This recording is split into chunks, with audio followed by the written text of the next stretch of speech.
La segunda unidad corresponde a un componente que va en coherencia con la unidad anterior, que es la de investigación etnográfica.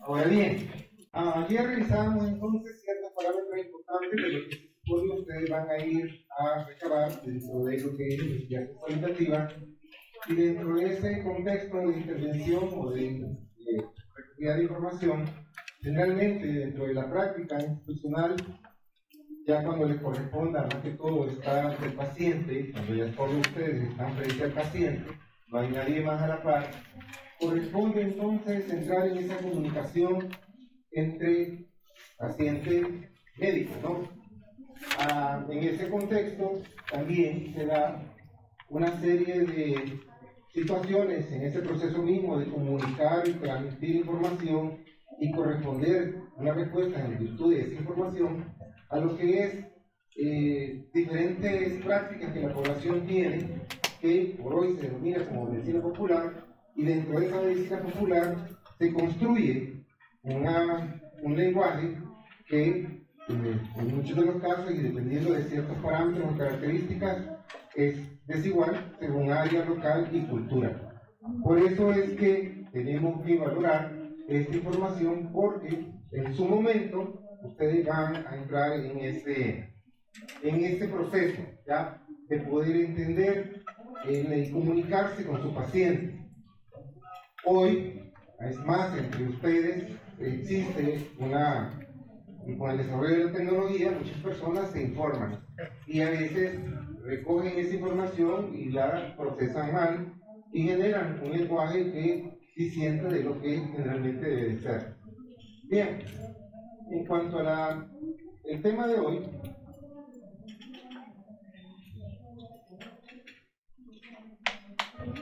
la medicina popular, o sea, la práctica en sí de nuestra profesión, viene teniendo una revisión desde hace mucho rato en virtud de los paradigmas que allá por primer año ustedes revisaron, ¿no? Paradigmas tradicionales, paradigmas modernos. Entre los paradigmas tradicionales, mucho de lo que vamos a hablar ahora se sustenta en esos paradigmas tradicionales, que principalmente eran tres, ya lo habíamos señalado, ¿no? Mágico religioso, y también el paradigma ambientalista o moral, como le llamaban, en aquel que se le sigue llamando. Entonces, este proceso que se fue institucionalizando a mediados del siglo XIX y que continuó durante el siglo XX, fue analizado profusamente por la historia de la salud y la enfermedad.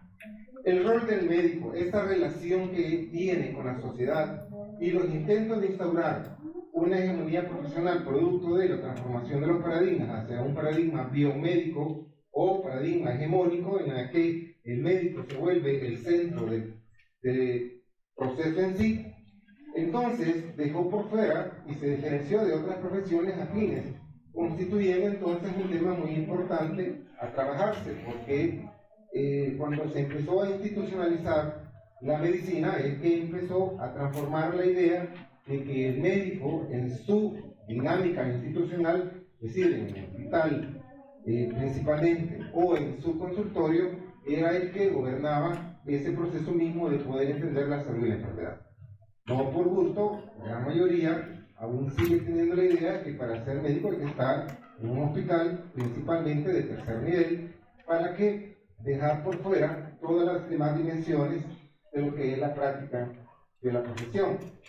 Entonces, hay tres problemas principales cuando abordamos lo que es esto de la medicina popular, en función de qué visión se tiene sobre las prácticas y las creencias de esa cultura popular, qué rol secundario tiene el proceso mismo de ser profesionales de la medicina y cómo se ha monopolizado a partir de la construcción de un Estado, de una medicina institucionalizada, donde el Estado es el que, a través de un sistema de salud, digamos así, es el que controla y el que establece lineamientos en función de la práctica.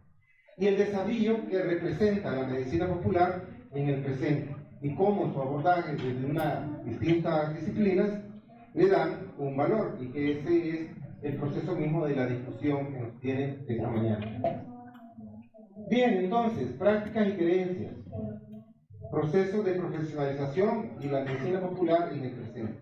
Todo va evolucionando, pero aún así van quedando ciertas prácticas que quizás con la visión que se tiene de la nueva práctica institucionalizada, va todavía a quedar hasta cierto punto, pienso, a cobrar un poco más de importancia y va a dejar, se va a dejar de lado dentro de la práctica profesional. Hoy con esto de la telemedicina ya sabemos que mucho de lo que la práctica se va a realizar está basada en la inteligencia artificial, ¿no? Ya ustedes prácticamente están entrando en un segundo plano y va a ser un proceso en el cual va a ser la tecnología la que va a resolver la mayoría. Ese gran porcentaje de problemas, producto de que se supone que la IA tiene mayor, va a ir evolucionando y va a ir entonces resolviendo mejor los problemas. ¿Verdad que en algún momento de la historia, no sé, a la vuelta de la esquina, puede ser que mucho ya se le deje a la IA, a la inteligencia del futuro? Entonces, la medicina popular es un elemento que se viene estudiando desde muchas escuelas de medicina y también desde estudios antropológicos, sociológicos, en donde qué rol tiene la medicina hoy en día y qué rol desarrollan los referentes de esa medicina popular, ya sea el médico curandero, o si no, la partera, también el sobador, y el peor de los casos fue la charlatanería, que hoy, eso abunda más hoy con las redes sociales, ¿no? Cualquiera se transforma en un ente que se supone resuelve los problemas. Es más, a veces me llama la atención que hay ciertas personas que publican información que pareciera que deja de lado el saber y el conocer de la profesión médica. Y mucha gente es así, la gente ve esto, consume eso y desvirtúa mucho de lo que se supone ha costado construir en cuanto a ciertas enfermedades, pero que la población, quiera o no, siempre en la búsqueda de una respuesta que le resuelva o que justifique su modo de vida, se ajusta a eso. Entonces, vamos a ver esta dimensión de la práctica de la medicina. Ustedes van a ir al terreno de campo, lo van a ir a investigar, si es que ya no fueron o ya la utilizaron de alguna manera o algún familiar hace uso de ella, ¿ya? Por eso les decía en las reuniones anteriores, si a alguien le han pasado su huevo, si a alguien le han echado su hierba, o si no, también aquello del humo, todo eso. Y no es parte solo de nuestra cultura, ya sí he tenido, dado la vuelta por un lado por ahí, por ejemplo Canadá también pasé por un ritual de eso, producto de conocer el contexto del sistema de atención de salud. Me llevaron a un lugar y parte de la práctica o el conocimiento de los profesionales de esa área, igual, es lo mismo, es un componente, es una medicina que está presente en todas las culturas y en todos los contextos. Igual hay medicina del primer mundo, está presente, pero lo más importante es que no es de calidad, o sea, tiene un valor y por lo tanto se reconoce en el contexto de la sociedad. Muy bien, entonces, con el primer elemento, ¿cómo se visualizan las prácticas y las creencias? El problema de lo popular es motivo de estudio por la antropología y otras ciencias que tratan de dimensionar ese acercamiento a lo folclórico, una forma de conservar un cúmulo de tradiciones de ciertos sectores que encierran tres características: la oralidad, la tradición y la manualidad, nociones que aún hoy en día se encuentran presentes en el imaginario social. ¿Qué decimos por tradición? ¿Qué es la tradición? Es un conocimiento, pero que se transmite de generación en generación, de forma oral principalmente, o según prácticas, o entiéndase las famosas etnoprácticas. Entonces, otras ciencias como la antropología ha estudiado esto principalmente y lo hacen en función de analizar el rol tanto del médico popular, de otras nociones como lo religioso y otros elementos que son parte del binomio salud-enfermedad. De ahí es que Por eso, en primer año se aborda lo que son los paradigmas de salud y la forma de cómo a lo largo de la historia y la evolución se ha tratado de explicar el proceso mismo. No por gusto, ya más de algunos van a decir que tiene empacho, más de algunos van a decir que tiene algún mal, que se lo han metido, y que, por lo tanto, eso no lo deja de estar bien. Y ustedes en algún momento, puede ser que estén cerca de esta práctica, pero que tengan ustedes que abordarlo, no desde una perspectiva de rechazo o negación, sino tratando de entender y comprender ese proceso y esas prácticas y creencias que son parte del imaginario social y de la práctica hoy en día. Bien, entonces, un elemento que es clave en la mayoría de esto es la parte religiosa, ¿no? Lo vemos en el susto, en el mal de ojo, o si no, también en otras dolencias que tienen orígenes tradicionales. Además está también las teorías humorales que se ven más que todo cuando se habla del aire y todo eso. Por eso es que las abuelas, más que todo cuando se acaban de levantar y les dice que no salga a la puerta o a la ventana porque le va a dar un mal aire. ¿Y cuál es el problema que le dé un mal aire? Ajá. ¿Qué sucede si le da un mal aire? No sabe. ¿Le va a dar qué? Cólico, harina. Así dice. Ah, bueno. No, pues generalmente va a quedar, le dice, va a quedar pasmado, o jugado, y después. Entonces, por eso es necesario que le dé un mal aire. Y a veces sucede. Bien, ahora en función del proceso de la profesionalización de la medicina. De los 80 entonces, en el proceso mismo de transformar los sistemas y entender mejor las prácticas y el desarrollo de políticas sanitarias, muchos estados tomaron en cuenta este pensamiento, ¿no?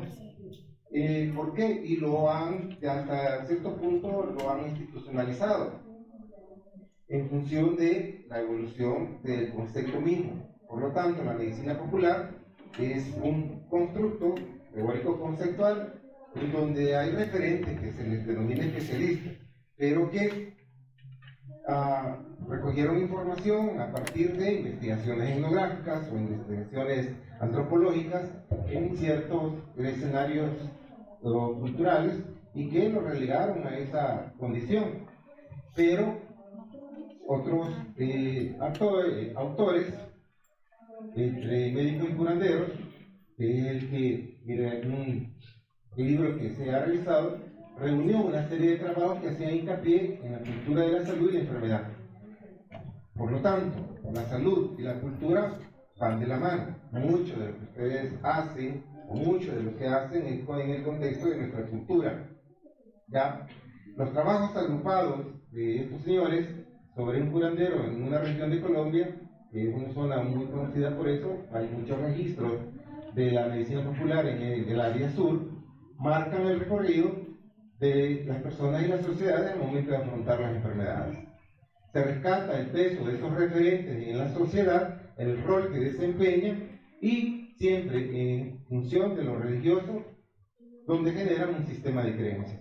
Es así que se destaca la diversidad de prácticas médicas en las cuales se engloban las medicinas académicas como las no institucionalizadas o no oficiales.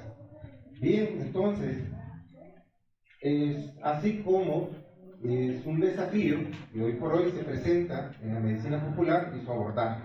No se puede satanizar una situación que es parte de la cultura de un pueblo.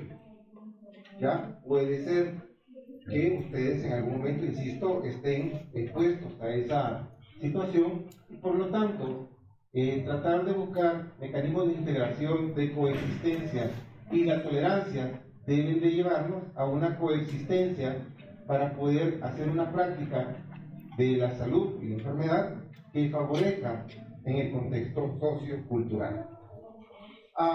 En la recogida de información, muchos, bueno, insisto, van a tener que hacer la consulta, van a pasar a que den una sobada o que les hagan una limpia, en el peor de los casos a veces la necesitan.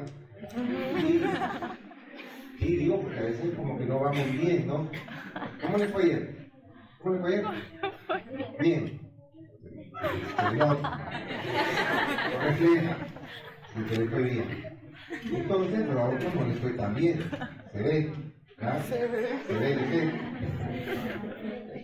Con el tiempo, no sé, tal vez vaya mejorando o vaya empeorando. No hay que perder la esperanza. Entonces, dentro del contexto de la medicina popular existen diferentes concepciones, ¿verdad? Algunos la perciben como una amenaza para su labor y para la salud de la población, y así es como en algún momento se nos enseñó, ya que había que regañar a las personas, que había que hacerla ver de que lo que estaban haciendo era un problema y que eso generaba hasta una distancia entre el paciente y el médico. Otros lo ven como una simple superstición y por último están quienes consideran que es necesario estudiarla para comprender el fenómeno y así desentrañar sus secretos en materia de efectividad. Porque lo que no pueden quitarle a sus abuelas es el reconocimiento a la medicina popular y que ellas siguen haciendo y practicando eso. Que por lo tanto, cuando ustedes quieren decirle, no abuela, esto se hace así, o eso no, es que vos no sabes. Bien, entonces, es importante tomar en cuenta en el campo de la medicina y de la antropología esta circulación de tradiciones y enfermedades que todavía se ven hoy en día. Una forma de ver y cómo concebir la salud y la enfermedad. La medicina popular, entonces, también conocida como polmedicina o medicina tradicional, son el conjunto de prácticas, creencias y conocimientos relacionados con la salud y la enfermedad que se transmite de generación en generación, conocimiento tradicional, fuera de un ámbito académico y científico. Esta forma de medicina se basa en el uso de hierbas, rituales, remedios caseros, y está profundamente ligada a la cultura de la sociedad.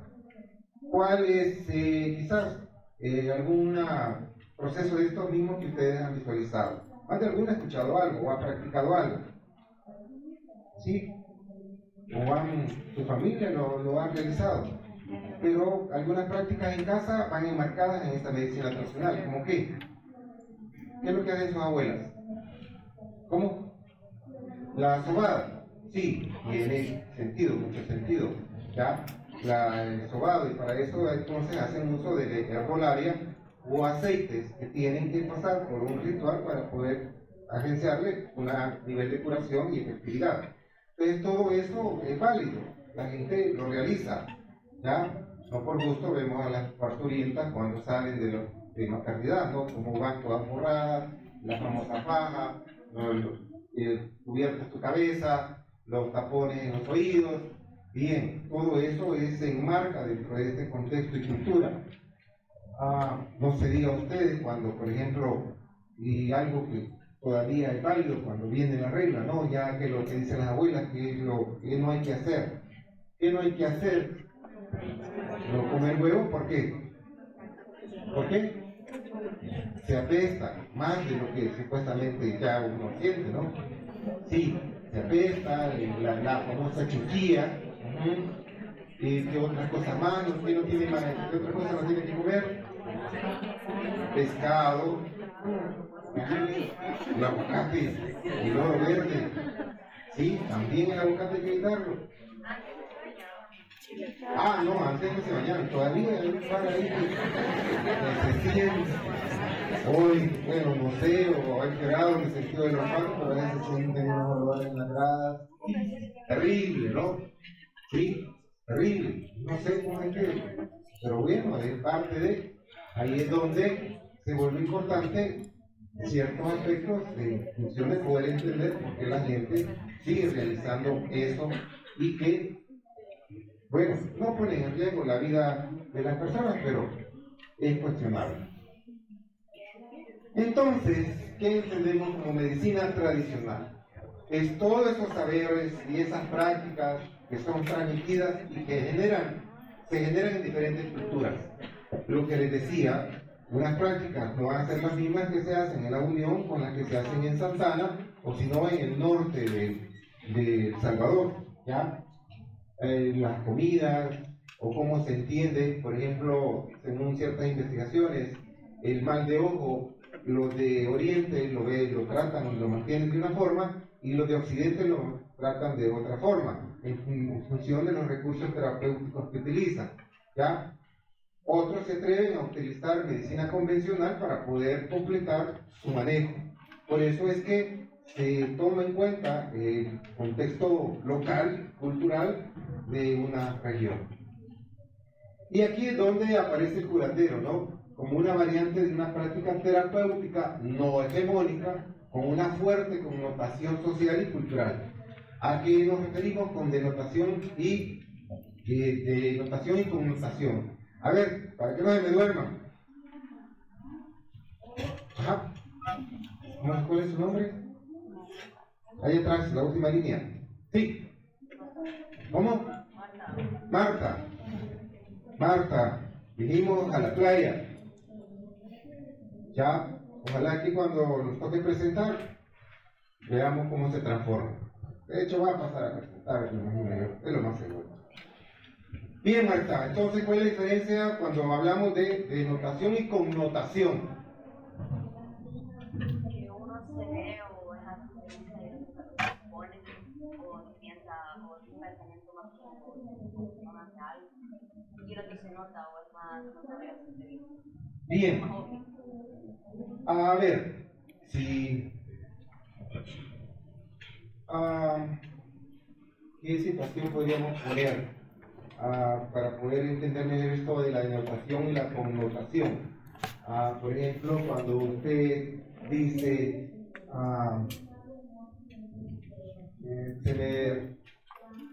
por ejemplo, ando con cruda, algo así se mira, ¿no? ¿Pero qué denota? Que está bueno. No, ya eso ya pasó. La de goma cruda, ¿de qué otra forma se llama? ¿El término médico cuál es? ¿Cuál es? Crápula. No, pues crápula es cuando... ¿Cuál es el término? ¿Ya? Ya en psicología, ¿no? Por eso no se ve, no han llegado ahí. Están empezando. Ahí. Ajá. No, ese, que es el chupador, exacto, que le gusta chupar, el estilista, sí, todo eso. Pero ¿cuál es el segundo entonces de la resaca? De la goma. ¿Esté cruda? No, ya lo vamos a ver. Entonces, hay unos términos que se aclaran cuando se aborda desde la perspectiva cultural ciertos fenómenos. Denotación y connotación, ¿ya?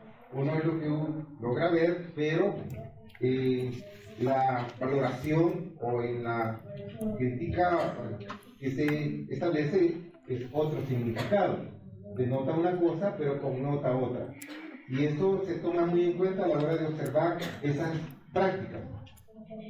La Organización Mundial de la Salud ya es parte y ya retomó la medicina tradicional como parte importante del contexto de la salud y la enfermedad, y que por lo tanto ciertos países del primer mundo ya incluyeron esta medicina tradicional dentro de los sistemas oficiales, ¿ya? Y entonces la reconocen y le dan, quiere puede salir, sí, medicina, ¿ya?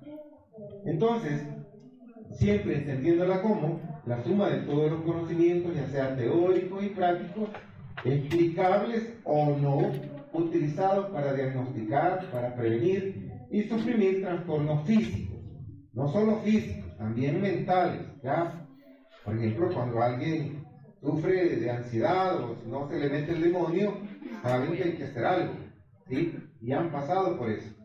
Y también de orden social, y que se basan exclusivamente en la experiencia y la observación, y que son transmitidos verbalmente o por escrito de una generación a otra. ¿Ya? Entonces, cuando ustedes ya sean mamás, las abuelas van a tener un peso muy importante. le van a decir qué hacer y que por lo tanto ustedes tienen que tomar en cuenta esa información. Dejarla por fuera significa ya enfrentar a la abuela. La medicina popular entonces se basa en esas acciones y conocimientos tradicionales. La tradición, por lo tanto, se entiende como esa transmisión de información y práctica de una generación a otra, pero que está sujeta a cambios y modificaciones a fin de sobrevivir y no ser considerada obsoleta. Tiene resignificaciones en términos de costumbres, prácticas y creencias, entre otras cosas. Se adaptan a los tiempos en que se dan en un juego entre el presente y el pasado y continúa vivo pero con sus matices en función de la región y la cultura. Logró venir. Tarde pero vino. Gracias a Dios. El universo se lo agradece. Ajá. Me quedé con la vuelta. Ya.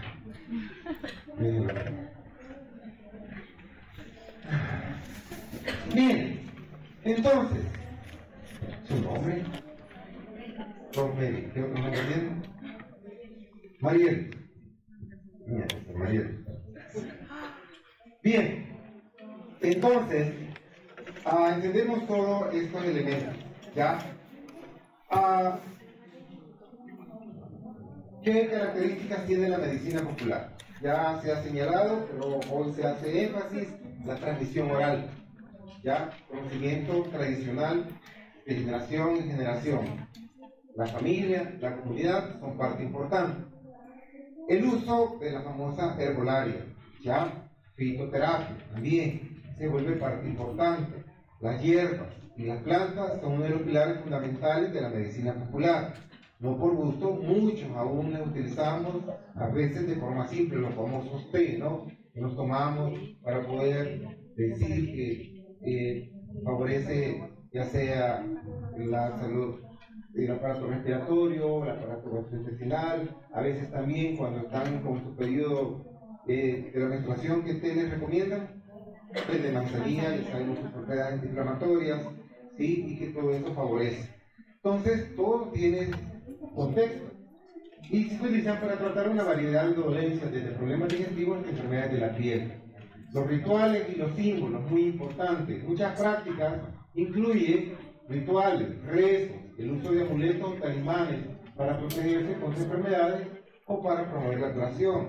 Muchos andan con cositas en las sus muñecas que son amuletos o reconocimiento de, o algunas piedras que se supone tienen un poder sanador o de curación o de protección.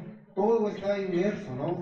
Y bueno, pagan grandes cantidades de dinero en las tiendas, pero si van a la calle ahí las van a encontrar más barato. ¿Sí? ¿Ustedes cuántas tienen? ¿No tienen ninguna? ¿No le regalaron ayer? No. Está mal el negocio. Entonces, ¿qué más incorpora esto?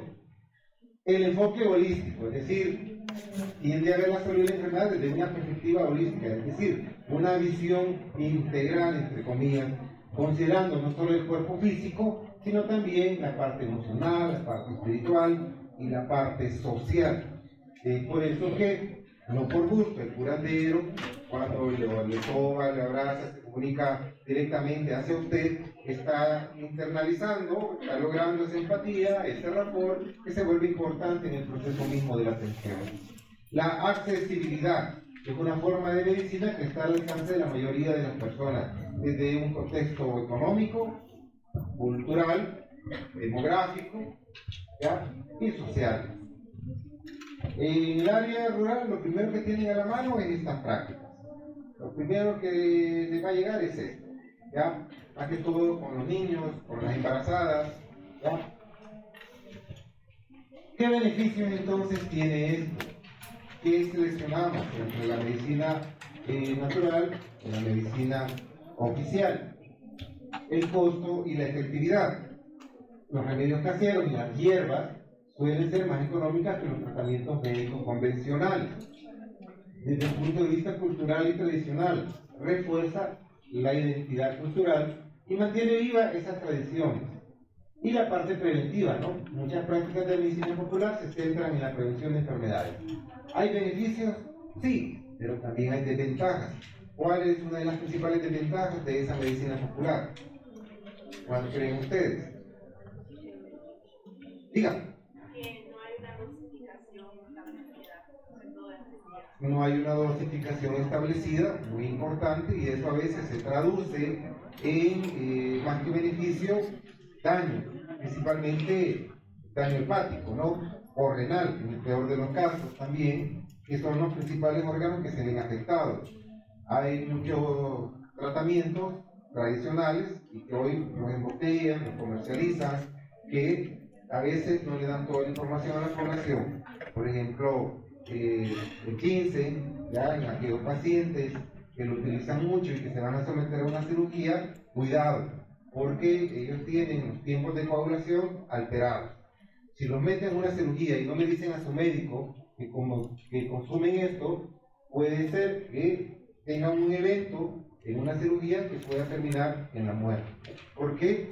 Primero, el médico no lo consideró. Y segundo, Mónica, ¿qué está haciendo? ¿Qué dice Chencho? Ah, no alcanza a ver. Ah, ¿en serio? Hay que cambiar entonces, porque hoy están de moda las de 48, las cámaras. ¿Por qué hay que...? No, quiero ver si puede ser. No. Tal vez ahí. Bien, entonces, sí es importante, este es un ejemplo, como también otros medicamentos que se vuelven, la moringa creo que también se tienen que tener efectos muy graves en cuanto al hígado, y no se diga el riñón, ¿no? El pobre que sufre en cuanto a procesar y metabolizar esos componentes. Por eso, sí, tienen beneficios, pero también hay que estar informados para poder asegurar mejor nuestra práctica. Las limitaciones y los riesgos, que usted había dicho, la falta de evidencia científica, lo que decía su compañera, es muy importante. La dosificación, la presentación y la forma en cómo se administra, ¿no? Algo parecido a la medicina oficial. Cuando ustedes digan, ah, sí, utilizo esta planta, entonces, cómo se dosifica, cómo se prescribe, cómo se prepara, todo eso. Por eso es importante que cuando ustedes elaboran una receta, tienen que manejar todos esos elementos. Entonces, en una receta y en función del medicamento son, por ejemplo, los 5 parámetros. ¿Cuáles son? ¿La saqué de su sueño hermoso de anoche? Ah, sí, estaba así. Ya, voy a tener que despertarla. ¿Cómo se llama? Elmira. Miriam. No. Elmira. Ah, Iris sí, ya sabemos, ayer Iris, que Saúl la condenó. Los 5 parámetros, perdón, ¿para qué? El medicamento que tiene que reflejar en la receta. Elmira. Elvira. Efectividad, seguridad. No, en la receta. En la receta. Riesgos y beneficios. No. Cuando a usted le dan una receta, ¿qué información debe complementar con el medicamento? El nombre del paciente. Del medicamento. Elvira. Es dosificación. Hacemos Elvira ya. Eso fue ayer. Bonito, estuvo. Excelente. Hoy es hoy. Dosificación. El nombre del medicamento. Sí, el nombre. ¿Cuántos días dura el tratamiento? En orden, Elvira, en orden. Medicamento. Dosificación. La vía. Presentación. Si usted le dice, el acetaminofén, como siempre. Acetaminofén. Oral o la vía. 500 miligramos, es decir, la dosificación. De ahí. La vía. La presentación, la posología, que es cada cuánto y por cuánto, ya, pero sí es importante que organice esa receta. Esos parámetros son de suma importancia. Y a veces no le ponen la vía de administración, que es la que obviamos en este momento. Por eso a veces las personas, cuando le da a usted, ¿cómo se llaman? Los óvulos, se los toma. ¿Por qué? Porque no le pone vía oral, vía anal o vaginal, y entonces ahí se dan los problemas. Viene la gente, mire, no me hizo efecto. Qué raro, ¿y cómo se la aplicó? No, dice que la tomaba toda la mañana. No, señora, no era en la mañana. Era en la noche, pero no era tomada, sino que era aplicada, ¿sí? De tal forma. Entonces, la vía de administración se vuelve parámetro importante. La automedicación, lo que habíamos señalado, las personas no tienen y buscan la atención médica de una forma no responsable, no orientada, no informada. La automedicación también es un punto muy importante, tampoco la podemos analizar, sino que debemos de orientarla para que sea responsable y bien utilizada. Y la interacción con medicamentos. Algunas hierbas pueden interactuar negativamente con medicamentos recetados, como ya lo habíamos hablado previamente. Van ustedes al mercado y van a encontrar ya todo para la presión arterial, para la migraña, para el dolor articulares. Diga.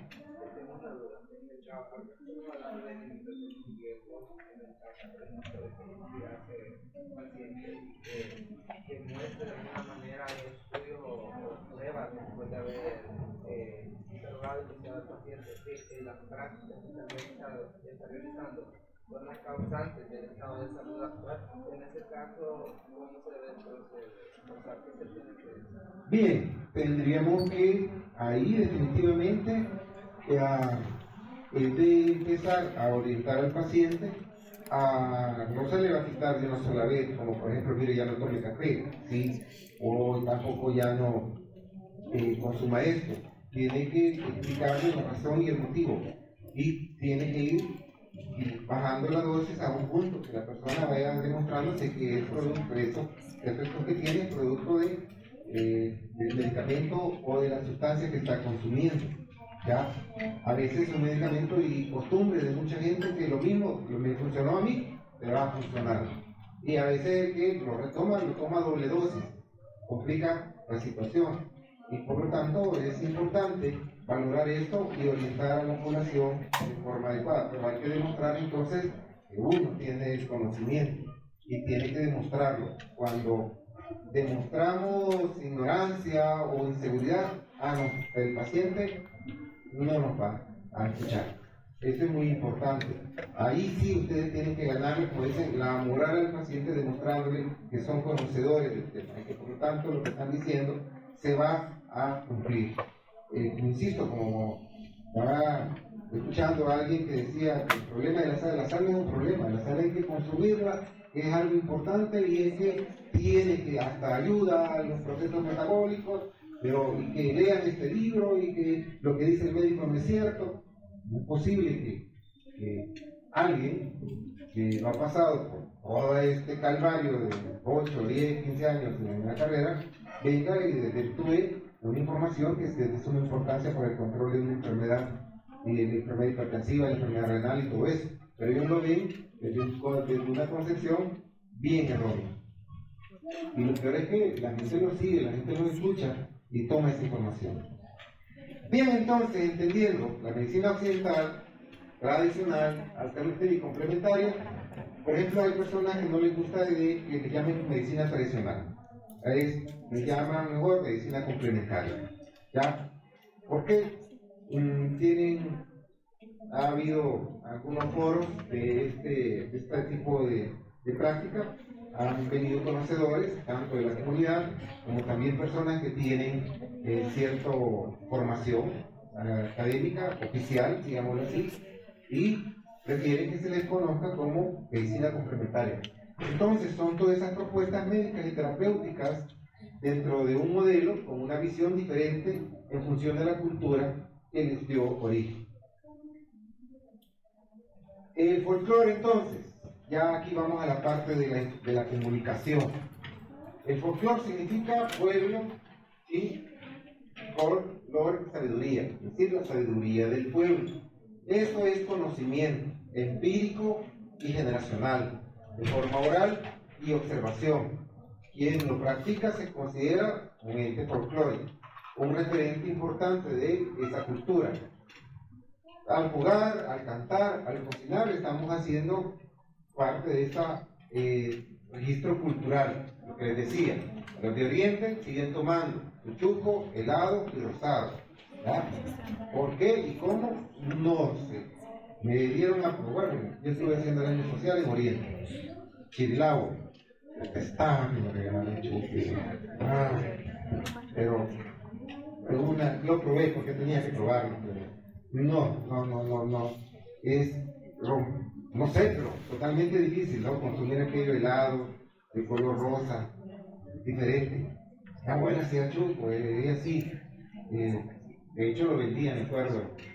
Pero totalmente diferente, esos sabores, cuando a veces, bueno, más que todo, quienes sufren son las mujeres, ¿no? Cuando los cuales tienen que cocinar y dan a probar, y cuando recuerdan ahí a su familiar, a su abuela, a su mamá con las comidas y todo eso.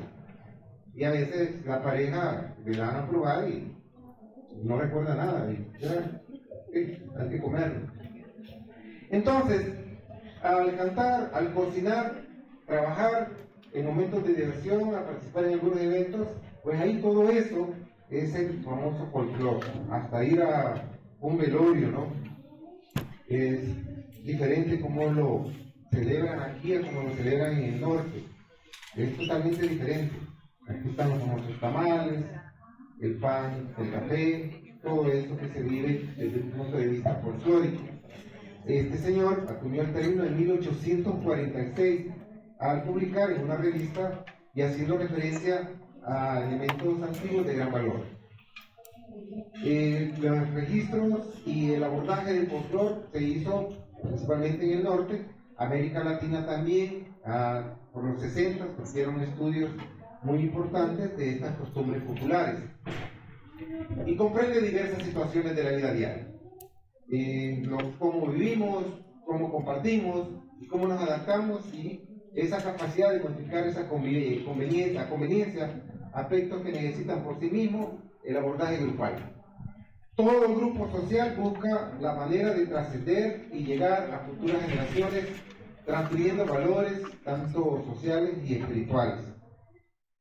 A los seres humanos, por naturaleza creadores de cultura, y que tienen y lo establecen en función de las relaciones sociales, adecuándose al medio en que se desenvuelve y reconociendo un ordenamiento moral, creencias religiosas y otros aspectos que le permiten integrarse a una comunidad.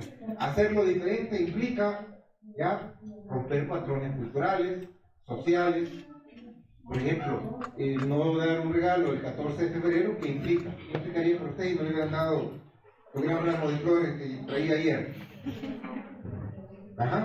No estaría con esa cara de felicidad, tendría una cara totalmente diferente, ¿no? ¿Por qué? Porque Chencho rompió el patrón cultural que era necesario. Entonces, eso es parte y lo vemos a diario. El folclore, entonces, en términos de salud, son todas aquellas expresiones populares que surgen de la tradición oral y que suelen transmitir de generación en generación. Varían de una región a otra, o también en función de la cultura. Por ejemplo, cuando usted dice me duele el coco, una expresión coloquial para un dolor de cabeza, ¿ya? Estoy hecho polvo, cansancio extremo, agotamiento. ¿Sí? Tengo el estómago revuelto, problemas de digestión o, en otros casos, intoxicación alimentaria, se me subió la bilis. Otros dicen se me calentaron los miados, ¿no? Algo parecido, pero hace referencia a un enojo intenso relacionado con la idea popular de que las emociones afectan la salud. Estas expresiones son parte de una sabiduría popular y aunque no son términos médicos, reflejan cómo las personas interpretan y comunican sus malestares. Siempre traigo a cuenta cuando hay este componente dentro de ya en el año social, y dice, doctor, mi hijo tiene toque. Ajá. ¿Y por dónde? Quiero ver. ¿Cómo empezó? Fíjese que había dolor, que había fiebre, daban signos y síntomas tan vagos que difícilmente. Los de San Miguel tienen que saber qué significa eso. ¿No? ¿Sí? Los de San Miguel, los de Oriente. Y bueno, tenía como 60 personas afuera y tenía que seguir la consulta. Hace unos 10 minutos queriendo saber qué significaba, por dónde era, cómo se comía y todo eso, no pude. Tuve que levantarme, mire, ya, permítame un momento, voy a ir a traer ciertas cosas. Y tuve que ir a la enfermera. ¿Qué es todo? Apenas, doctor. Me regresé y ya pude completar la consulta. Pero así es como muchas dolencias o condiciones representan un problema. Otra cosa en Oriente, digo de Oriente porque allá es donde tuve que vivir todo eso. ¿Cómo se llama también?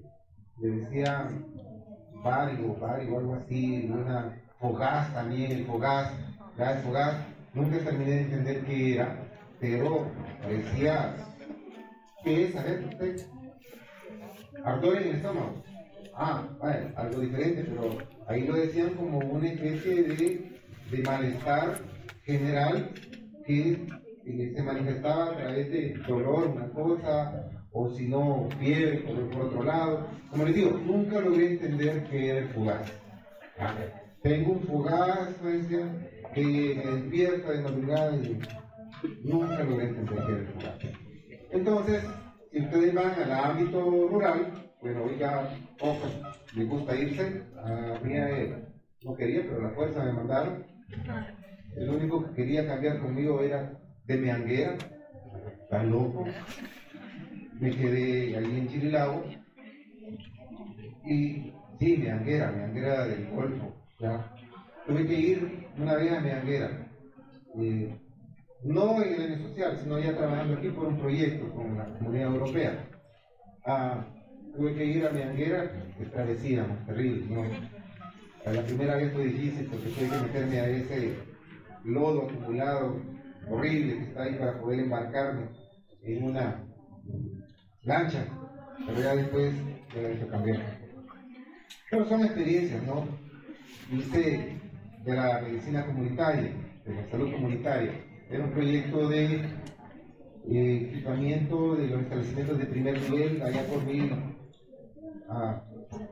2002, 2003. Entonces, ahí es como uno entra en contacto con ese conocimiento, con esa información, con ese folclore. Ahora, el escalop es un lenguaje o argot que se utiliza principalmente por grupos ya marginales o subculturas, por ejemplo los jóvenes, las comunidades indígenas o los grupos urbanos. ¿Ya? Pues llama la atención a veces, cada generación va escuchando de forma diferente cómo se nombran. Ya, me acuerdo en mis tiempos, era en otras palabras, pero hoy más sencilla. Hoy se lleva, cuando van a nacer uno se está ahí quebrando la mente para poder decir cómo se van a llamar, ya sea Elvira, ya sea Iris, ya sea Saúl, ya sea... Pero no todo se conoce como magia. ¿Sí? ¿O no? Así le dice usted a su amigo, ¡hey magia! ¡Oh magia, mira aquí! ¡Hey magia! Todo bueno, magia. Entonces, sí, es parte de... Entonces, en el contexto de la salud, el calor incluye términos o frases que describen condiciones médicas, tratamientos o estados de ánimo de una manera informal. La famosa cruda, el término nostalgia, ¿no? Entonces, me siento aliviado de expresión para indicar que se ha mejorado de una enfermedad o malestar. Traigo la presión por las nubes, forma coloquial de decir que hay una presión arterial alta. Estoy hasta el gorro, expresión que denota extremos saturación emocional. Y el calor puede ser dinámico y cambia con el tiempo, adaptándose a las nuevas generaciones y a los contextos sociales. Soy harta, dice otro. Ya se nota una cosa, pero con nota otra. Entonces, es la forma en cómo Ya no me digan eso, estoy harta de que me digan lo mismo. ¿De otra forma tienen ustedes de expresarlo? Tan cariñoso. Importancia del lenguaje y folclore en salud. La comunicación efectiva. Estos lenguajes permiten que las personas expresen sus síntomas o preocupaciones de manera cercana y comprensible. Pero hay que entender, les digo, la experiencia misma, hay palabras que yo entendía que difícilmente podía concretar yo la consulta.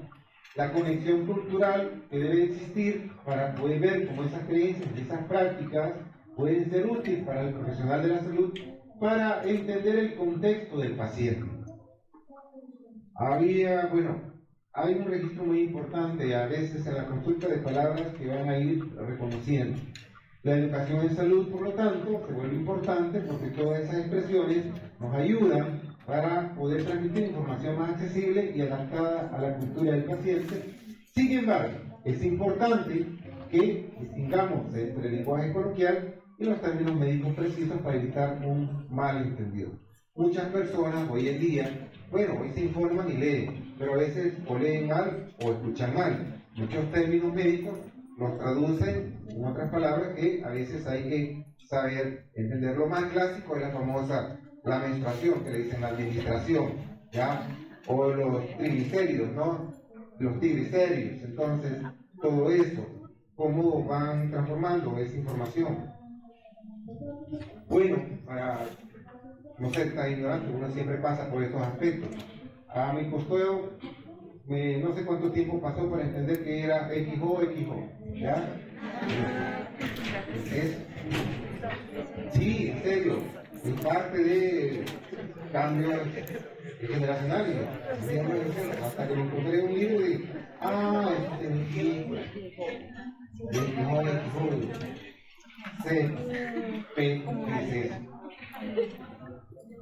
término importante, ¿no? Del argot del médico. ¿Y esto qué es?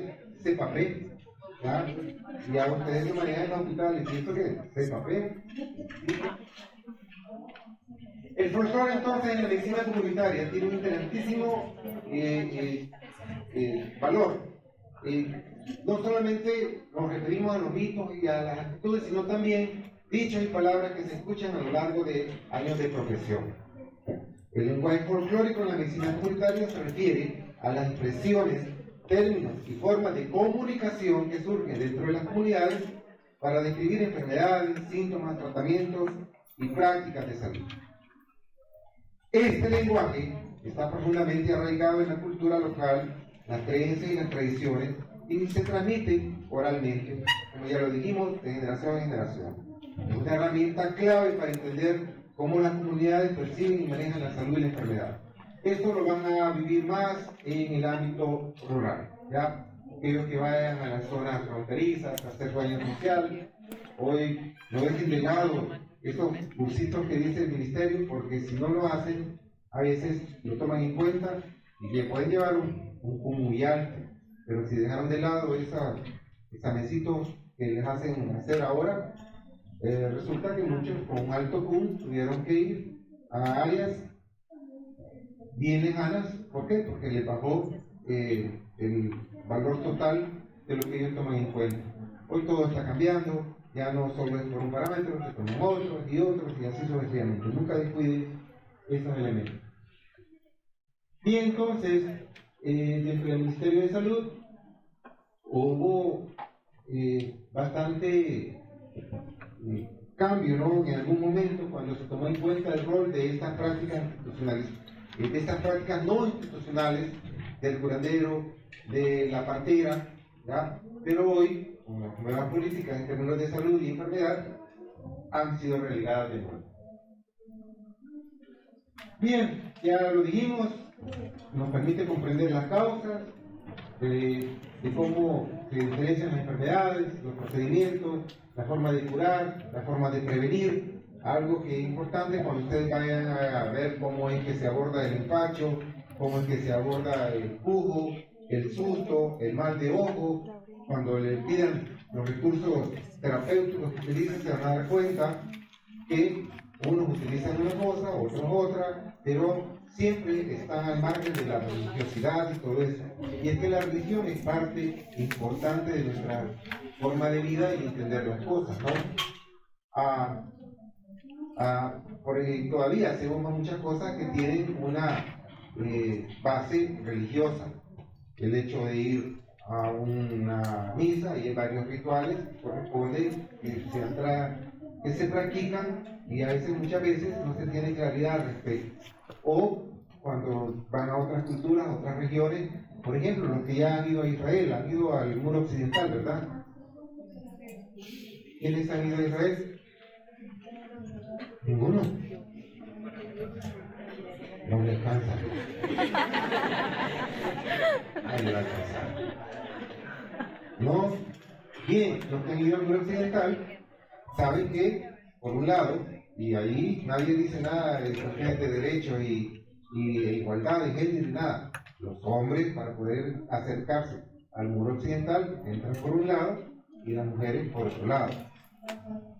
Para poder ingresar tienen que cubrir su cabeza con el famoso, ¿cómo se llama? Ese sí lo saben. ¿Cómo? ¿Kipá? Ya, no. Kipá. Es una forma de entender y comprender que tiene que existir una división entre lo superior y lo terrenal, ¿no? Por eso no puede uno como hombre entrar con la cabeza descubierta. Hasta hay ahí de esos mismos para que solo los agarre y después va a dejar ahí, pero tiene que entrar cubierto. Las mujeres tienen que entrar por otro lado, tienen que acercarse por el lado más lejano. Por ahí llegan, siempre, pero no pueden entrar en la misma área. Desde ahí entonces se entiende que hay varios elementos dentro de nuestra sociedad que tienen una base religiosa. ¿Por qué es tan importante entonces ese muro que hay ahí, atrás de ese muro? Alejandro, limpiando las uñas. Ajá. ¿Qué creen que hay detrás de ese muro? No llevan sociales ustedes. ¿No? ¿No? No.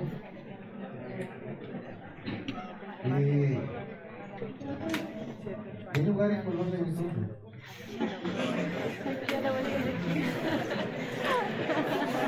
Nuestro centro. Ajá. Se supone que atrás está, el Domo de la Roca, que hay un templo ahí, que es un centro religioso tanto para musulmanes, para judíos, para cristianos. Y también son 4 culturas las que comparten ese espacio, pero cada una tiene un significado. Se supone que ahí está durmiendo para arriba. Está la piedra donde Abraham iba a cometer el sacrificio de... ¿A quién tenía que? Exacto. Por eso tiene un gran valor para los judíos.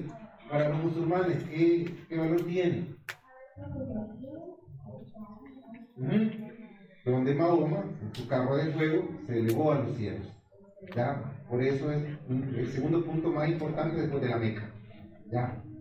Tienen que ir a esos lugares, definitivamente. Tienen que ir. Sí, ahorita bien, vaya. Es como ir, por ejemplo, a Masada, ¿no?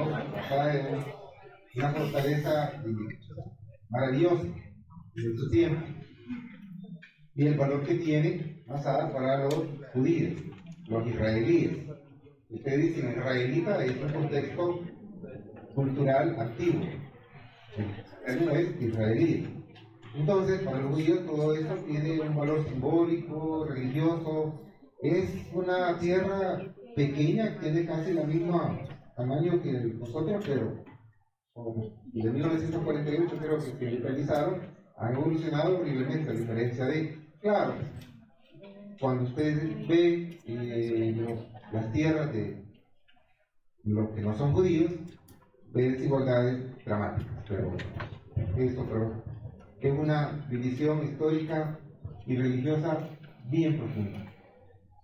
Entonces, igual, cada pueblo tiene y lugar diferentes formas de práctica espiritual como esta, y aquí es donde intervienen fuerzas divinas, dones, otorgados por el Creador y pueden ser aplicados en distintos momentos, según raza o religión. Aquí es donde la fe de la persona vale. Por eso, término que a veces utilizamos, que la fe te valga, porque nadie a veces entiende cómo es que un procedimiento o una práctica es efectiva. En la medicina tradicional, entonces, es necesario considerar el aspecto religioso de la curación, ¿sí? Les decía, y les ponía de ejemplo, mucho de lo que hacemos, bueno, la gente dice, después de Dios, el médico o la doctora. Y aquí es donde tanto le deposita la fe a un poder superior, y después entonces van a estar ustedes, como los que van a interceder entre la salud y la enfermedad. ¿Y qué? Está presente, claro. Bien, ¿qué características del lenguaje folclórico en la medicina comunitaria? Siempre el hecho de metáforas y el lenguaje simbólico. Aquí, mucho de lo que se describe en ciertas culturas, por ejemplo el mal de ojo, se describe como una energía negativa que afecta a una persona. ¿Ya? Por eso cuando ustedes van, y el clásico, ¿no? ¿Cómo es que les roban a los niños a las mamás en los establecimientos de salud? No, mire, yo hago mal de ojo, primero lo voy a chinear para que no le vaya a hacer nada, viene la nana ignorante, le da el bicho a la mujer y se lo lleva. Y eso así ha sido tradición. ¿Ya? Hoy, como hay cámaras para que en todos los establecimientos de salud, hasta en las unidades de salud, cuidado si se van antes o si no marcan a la hora porque no están viendo. No están viendo. Hay, bueno, una teoría social que, no, digo, como no hay nadie, voy a cerrar al mediodía. Al siguiente día le llevo supervisión. Mire, usted hizo esto, cometió una falta grave, le va a descontar y se va a poner una sanción. Bien. No, pero es que yo solo fui a comer. No importa. El establecimiento tiene que estar abierto de tal hora a tal hora. Y es su responsabilidad estar al frente.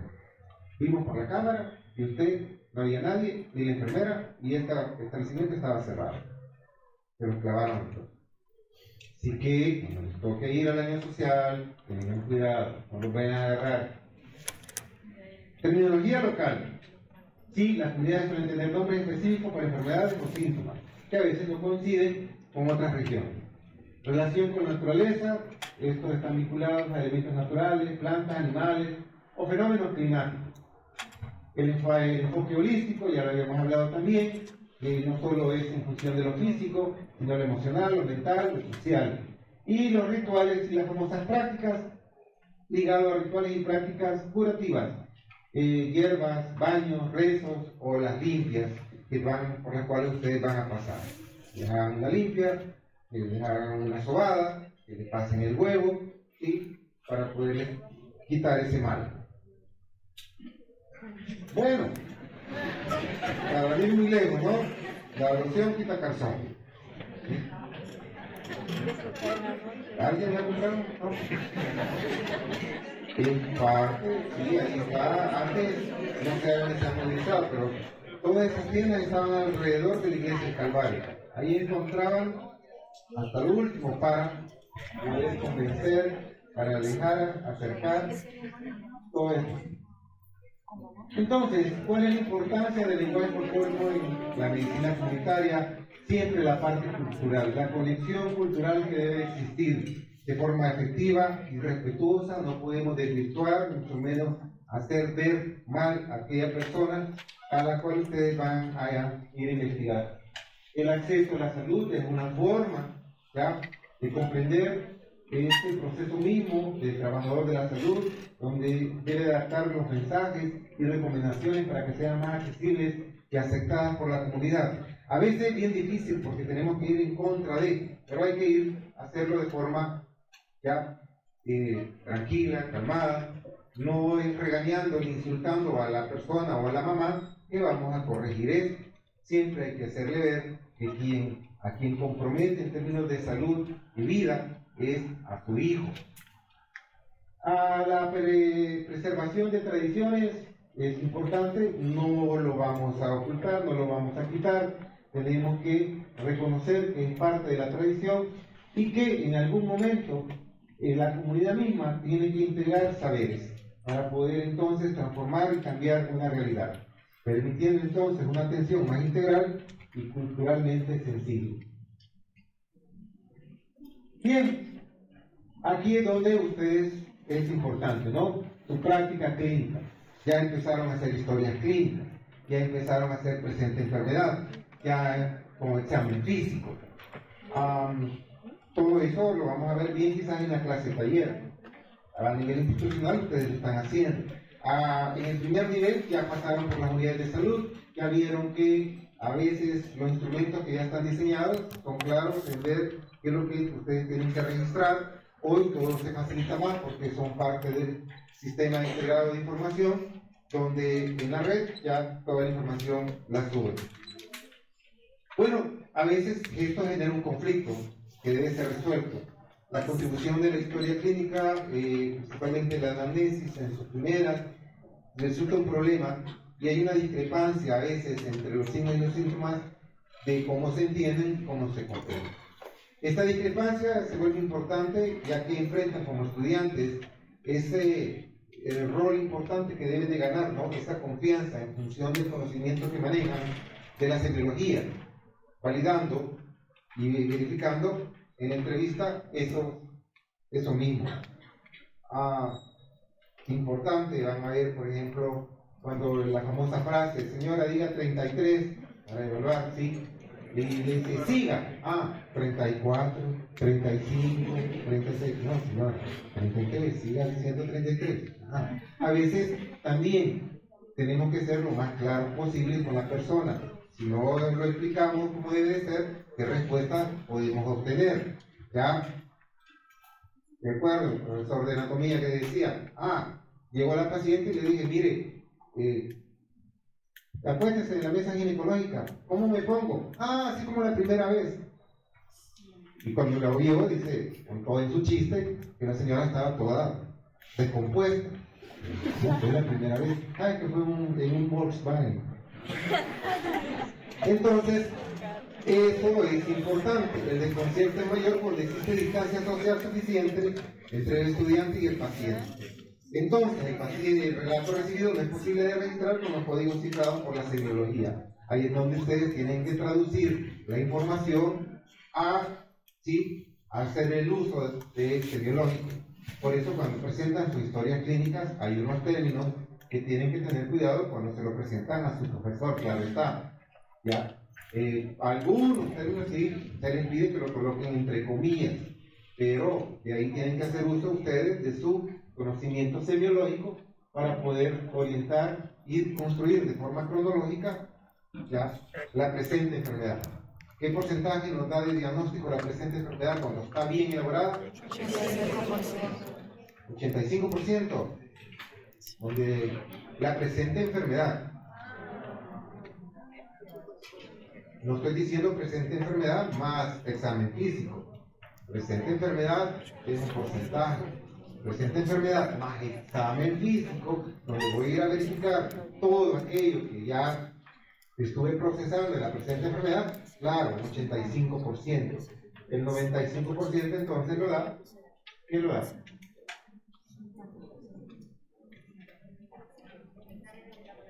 Los exámenes de laboratorio, por supuesto, los cuales se clasifican en exámenes de laboratorio y exámenes de gabinete. ¿Cuál es la diferencia?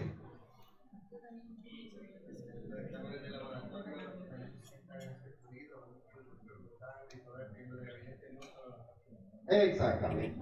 Importante, todo cosas bien fáciles, ¿no? Conceptos que son parte de. Entonces, la comunicación entre ustedes y el paciente, desde la concepción folclórica, implica entender, respetar creencias, expresiones y prácticas culturales que el paciente utiliza, aunque a veces tengan ganas de pegarle al paciente, pero no pueden hacerlo. De modo, ¿ya? No es que hice esto, yo, señor, pero no se puede. Esta perspectiva reconoce que las personas no siempre se expresan en términos médicos científicos, sino que utilizan el lenguaje coloquial, metafórico o simbólico, influenciado por su entorno cultural, tradiciones y sabiduría popular. Sabemos entonces que la comunicación puede darse a través del lenguaje verbal, oral, no verbal, o mímico, o escrito. Ahí es importante entonces el uso del lenguaje en esa relación médico-paciente o médico-comunidad. Me acuerdo cuando íbamos a las comunidades, ustedes no fueron, pero era un problema como estudiantes, hasta cómo se tenía que llegar a las casas, ¿ya? Tenía que luchar contra quién llegaba primero, si los testigos de Jehová o ustedes. Pero ahí había que correr, porque cuando miraban, vienen los testigos, apúrense, porque ya no había tiempo, ¿sí?, para poder atender a los dos. Y cómo llegaban a las casas. Era importante, hasta cómo se expresaban, cómo se presentaban. Y era importante, y uno les decía, mire, preséntese, diga quién es, de qué institución es, por qué llega, qué es lo que va a llegar a hacer, todo eso. Entonces, porque a veces las personas a la primera no querían abrir la puerta, en la medida que iban conociéndose y logrando esa rapport, esa empatía, les abrían las puertas, los invitaban a comer, a desayunar. Habían unos que iban felices porque sabían que iban a comer en esa casa. Otros ni siquiera les abrían la puerta. Bueno, otros terminaron siendo hasta padrinos o madrinas de los niños que nacieron en el proceso mismo de que se volvieron médicos, ¿no? Llegaban, nació, y lo fueron evaluando año tras año. Ya cuando, mire, ¿quiere ser el padrino? Sí, perfecto. Y se volvían hasta luego. Habían a veces que, bueno, querían casarse y todo eso, pero eso ya no era permitido. Ya no lo dejaban, ya no. ¿Por qué? Porque complicaba la relación estudiante-medicina con la comunidad. Y ahí sí teníamos que tener mucho cuidado, controlar esa situación. Por lo tanto, este proceso se volvía interesante, era un enriquecimiento formativo importante. ¿Ya? De aquí, bueno, la doctora Flor, sí, ella sí fue a las comunidades, la zona de, creo que de San Marcos, ¿verdad? El área del volcán, la Mano de León, las Margaritas, todo eso. Todas esas comunidades las visitamos. Ya, Tucatancingo, Tustepeque.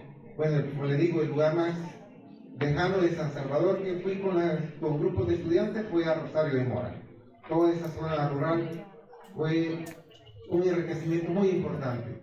Ya, todo eso tuvo que dejarse atrás porque ahí empezaron a aflorar pues, la parte de la violencia, las pandillas, y se caía en riesgo. Así que tuvo que quitar eso. Ahora quieren volver, pero el contexto ya es otro. Ya ha habido cambios bastante importantes en la forma en cómo se comprende eso. Pero bien, todas esas experiencias, todo ese enriquecimiento en términos de poder construir cultura, salud, es muy importante. Así se entendía la salud de una manera en una región, así se entendía de otra forma en otra región. Por ejemplo, fuimos al Bajo Lempa, también a Sonsonate, me acuerdo de la comunidad Pushtan, se llamaba Sonsonate. Eran áreas bastante con difícil acceso a la salud, pero que hoy se supone, con este sistema, todo eso va a requerir. Yo no entiendo cómo esa gente de las comunidades se va a conectar a través de la telemedicina. No tienen mi teléfono, no tienen mi red, nada de eso, pero es el boom del momento. Pero ¿qué pasa con el paciente que utiliza ese lenguaje? ¿Sí? La deforma. Bueno, el profesional entonces tiene que brindar servicios de forma diversa según origen, nivel académico y costumbre, y que por lo tanto tiene que ajustar ese conocimiento a ese contexto. Todo nuestro país y otros países que están vecinos, cada uno tiene su lenguaje folclórico en virtud del proceso mismo de la salud y la enfermedad. Por ejemplo, el chindondo ya saben qué es, la pirinola ya saben qué es, el ruco, el giote, por ejemplo, cuando empiezan, ya te digo, y ese giote que andás, ¿ya? O cuando llega el tercer día me ha salido un giote terrible. ¿Dónde? Acá. Bien. por ejemplo, patechucho, tilinte, ahora dice, huele a chacalín, ya saben qué, ¿verdad? No han comido pescado. Bien, sí, una cantidad de palabras que hay que ustedes la van a entender, por ejemplo, cuando está arrebatado, o bueno, y hay otras cosas que las hacen hasta públicas, ¿no? Cuando de soltarla, ¿no? De soltarla. Sí. Ajá. El lenguaje folclórico entonces en la medicina está presente, ¿no? Aquí es para dominar a la pareja, aquí es para traer dinero, aquí es para quitarle el capricho a la bicha, ¿ya? Aquí es para... Aquí tienen que darse un baño, dice, preferentemente en la noche y al acostarse, a la medianoche. ¿Sí? ¿Para qué? Marina, por Dios. Ya sabe para qué. Bueno, aquí para traer el amor, ¿sí? Abre camino, dice, ven a mí. Yo le digo, Tomita, usted se cuando, pero así no la miro, como que sí. Entonces, todo esto hay que reinterpretarlo a veces a fin de poder romper esquemas, ¿no? Culturales. La medicina hegemónica o la medicina hospitalaria sí tiene su lugar en el hospital, pero cuando van a las comunidades, cuando están de cerca con la población, todo eso tiene que ajustarse al contexto cultural, social y educativo de la población. Esa relación entonces de comunicación entre ustedes y su paciente puede ser una experiencia muy grata o en el peor de los casos, lo peor. ¿Por qué? Porque no lograron obtener lo esperado. Hoy lo van a vivir cuando hagan las visitas a los pacientes para poder crear sus historias clínicas. Lo van a vivir. Algunos les van a salir muy amables, ya saben a lo que llegan, ya saben que son estudiantes. Le van a decir, sí, señorita, con todo gusto. Pero si llega su compañero, sí, doctor, con todo gusto. ¿Ya? Entonces, es importante tomar en cuenta eso. El clínico como tal tiene que, en muchos casos, ajustarse al paciente. Bueno, ya sabemos que chorrear sangre por las narices ya hace referencia a un signo. Es importante que al oír estas palabras sepamos entonces tener un diagnóstico certero y poder entender y traducir ese lenguaje. Bien, esto es un poquito más de lo mismo, creo que lo que habíamos señalado, cómo las personas aprenden a reemplazar términos médicos con otras palabras que a su oído las reconstruyen. ¿Qué beneficios entonces hay de una comunicación basada en la concepción folclórica? La mejora en la adherencia al tratamiento. A veces, que una persona o que un paciente cumpla o no el medicamento depende de cómo el médico se lo explique o cómo el médico le dé a entender de por qué es necesario completar ese tratamiento. ¿Ya? Si ustedes solo le dicen, vaya, mira, aquí tiene estas pastillas, aquí tiene estas cápsulas, aquí tiene este sobre, ahí la farmacia le va a decir cómo. Pero a veces entonces eso no es suficiente. Hay que explicarle, saberle llegar y decirle cómo es que tiene que utilizar el medicamento, cómo se debe de organizar. Para eso hay dosificadores de días, semanales, para que la gente entonces, nos vemos bonitos. Estamos bonitos, sí, qué bien. Entonces, es importante eso. Fomenta la colaboración. El paciente y el profesional trabajan juntos combinando el conocimiento médico con la creencia cultural. Con lo del tratamiento, a veces hay que explicarle a la gente qué es lo que va a suceder con ese tratamiento. Por ejemplo, con el paciente diabético, con la metformina, ¿cuáles son los principales efectos secundarios? Principales efectos secundarios. Sí, la hipoglicemia es una, producto del medicamento. Efectos adversos, quiero decir. Diarrea, trastornos gastrointestinales, la pedorrea que le va a agarrar, todo eso, ¿no? Y entonces dice, no, lo que quiere que haga este medicamento, ¿qué hay que hacer en estos casos? Elvira. ¿Qué hay que hacer? ¿Qué hay que decirle al paciente? Explicarle que es parte del tratamiento. ¿Se va a seguir pedorreando? ¿Se va a seguir con diarrea y todo esto? No, también se le puede ofrecer otras opciones. ¿Qué? Se le- Pectorimol. no, se le puede ofrecer otras opciones. Otras opciones, ¿como cuáles? Si lo único que tiene en el primer nivel es metformina, Entonces, si Dios quiere. además de explicar al paciente de que eso es normal, pues recetarle algo para la diarrea y la pedorrea. Tiene que ajustar la dosis, tiene que buscarle una dosis que disminuya esos efectos secundarios y que la persona se vaya adaptando al medicamento y usted va a ir valorando, es decir, que no lo va a ver de aquí a 3 meses, lo va a ver de aquí, mire, que lo ve en una semana para ver cómo sigue, pero haga estos cambios en el medicamento para que usted pueda sentirse mejor. Tiene que, ¿ya? No le va a dejar pectorimol, papel 50 para que se tape, ¿no? Tampoco. Promueve la salud integral, sí, es importante, se aborda no solo la enfermedad física, sino también los aspectos emocionales, sociales y culturales del paciente, importante. Y siempre vamos al uso de los medicamentos, más que todo con enfermedades crónicas. ¿Qué efectos secundarios tienen los antihipertensivos en el hombre? ¿De qué? ¿Y por qué le hace así?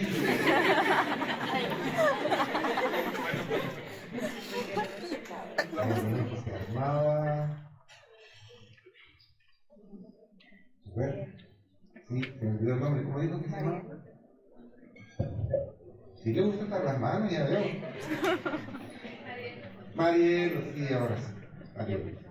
Entonces, Marielo, sí, ya se habla de una impotencia sexual y esto compromete mucho el estado emocional de los pacientes cuando usted les deja medicamentos antihipertensivos. Hay que explicarle que es un efecto secundario, puede ser transitorio, o hay que tomar otras medidas terapéuticas para poder corregir eso. Pero es algo importante en la vida del paciente.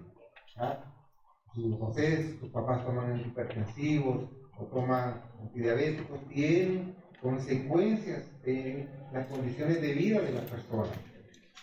Tienen que tomarlo en cuenta, tienen que explicarse. ¿Qué desafíos existen entonces dentro de la medicina comunitaria? Una interpretación errónea, importante, de lo que les explicaba, el no saber o no conocer términos nos pueden llevar a manejos inadecuados si es que no nos informamos. Si no saben ustedes qué significa, salgan corriendo a preguntarle a la enfermera o a alguien del área para que les pueda explicar mejor a qué está haciendo referencia para poder instaurar un tratamiento adecuado. La estigmatización, problema muy grave, ¿no?, con ciertos grupos de población. En algunos casos, las prácticas y los términos son estigmatizados o considerados supersticiosos por la medicina convencional, lo que dificulta su integración. Ahí es donde la persona mejor ya no desea pasar con ese médico o prefiere no pasar consulta porque le salió enojado o salió insultándolo producto de hizo uso de la hipnopráctica.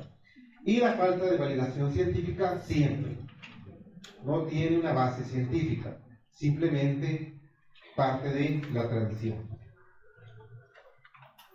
Bueno, esto ya solo son ejemplos sobre cómo el lenguaje corporal está presente en nuestra práctica, los achaques y los antojos. Cuando se refiere a la mujer que penetró en las salas de la maternidad, pero dándole más gravedad al significado, pues mientras los tratados de clínica obstétrica señalan a los achaques y antojos como simples fenómenos simpáticos debido a cambios hormonales que se operan en la mujer al comienzo de la gestación, es un fenómeno que a veces se prolonga durante todo el curso gestativo. El folclore lo traduce como un padecimiento que también se refleja en los futuros padres, y aún cuando la madre no experimenta nada, el marido es el plato de la fiesta. ¿Ya? Clásico. Y preguntan, ¿y no te dio eso? Pues no, nunca sentí ¿ya?, que vaya a existir ese fenómeno. Pero la mujer a veces con esos achaques, esos antojos, que clásico, ¿no? Que comen piedra, comen tierra, a veces piden mango verde, ¿ya?, Si tienen que dárselo, no han dicho va a salir con cara de mango. Y todo eso así. Si me sale de tal forma es tu culpa. Entonces parte del contexto en ese ambiente. Con la cosa de las aguas, ¿no? El agua bendita, el agua llovida también, el baño del primer aguacero para estar en ese luto del invierno, también lo hacen. O cuando a veces tienen que, el agua de calzón también, lo ponen en práctica. Para agua, para baños tibios, servido con ojos para la piel, o también, ojo, agua del ojo de agua, a medianoche tiene que ser extraída en luna menguante para tener mayor efecto. Si no, no funciona. A veces el curandero tiene, mire, tiene que agarrar agua llovida, o si no tiene que ir al ojo de agua, agarra el agua, lo deja todo un día.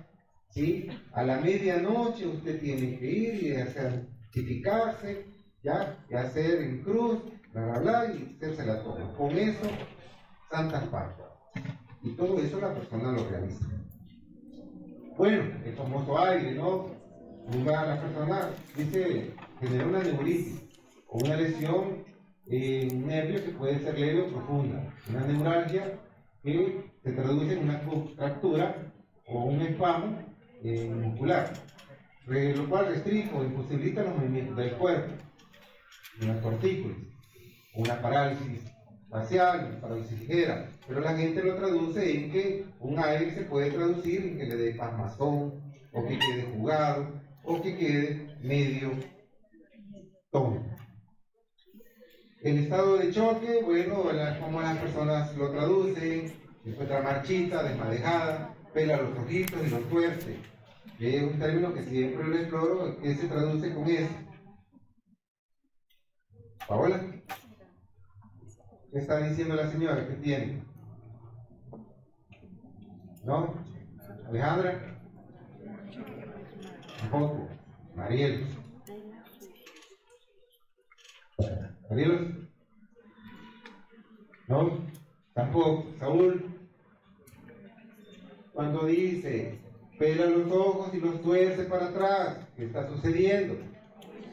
Es una convulsión febril. Entonces, importante, le arde su barriguita, como si fuera una brasa, está con fuerte calentura en su cerebrito y sus patitas están bien heladitas.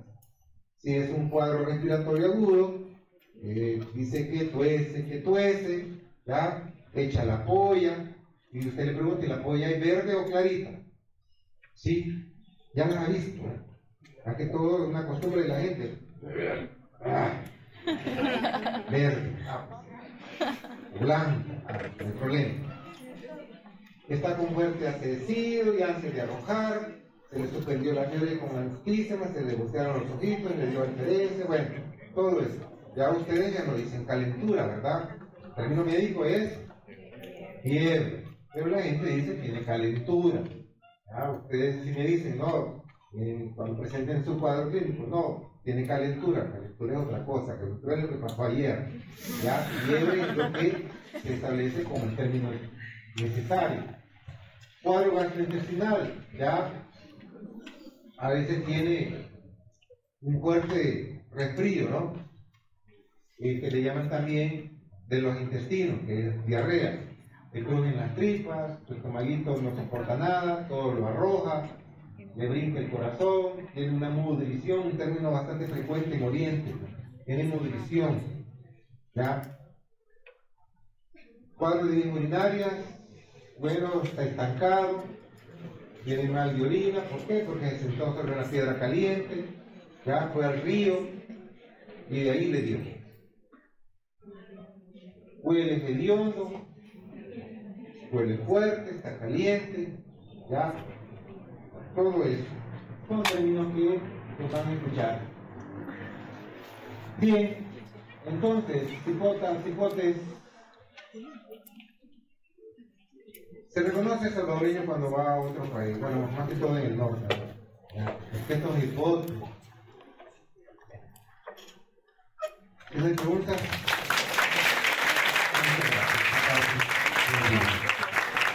Bien, terminamos por hoy. La guía de la clase práctica de la primera y algunos estudiantes o aquí, al menos por favor de los documentos y una plataforma que ella considera.